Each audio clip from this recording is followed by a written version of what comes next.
மக்கள் கூடியிருக்கிறார்கள் என்றால் நான் இந்த இயக்கத்தில் இணைந்தது ஒன்று, நான் இந்த தொகுதிக்கு கடுமையாக உழைத்தல் ஒன்று என்பதை நீங்கள் மனதில்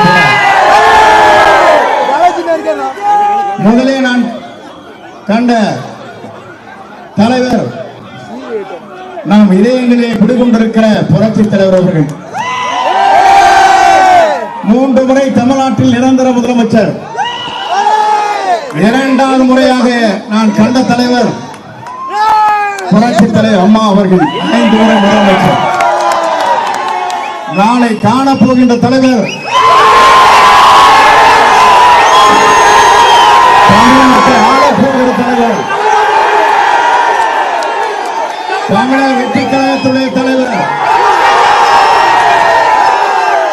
என் அன்பு இளவல் விஜய் அவர்கள் என்பதை நான் மறந்துவிடக்கூடாது.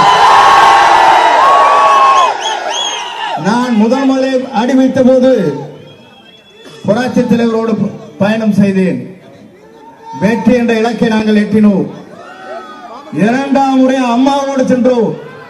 வெற்றி என்ற இலக்கை நாங்கள் எட்டினோம். 3வது தலைமுறையாக இருக்கிற இளவல் தமிழக வெற்றி கழகத்துடைய தலைவர். நாளை மக்கள் வெள்ளத்தில் மிதந்து கொண்டிருக்கிற அவர் 2026 மக்கள் சக்தியால் முதலமைச்சர் ஆவதை எந்த சக்தியாலும் தடுக்க இயலாது.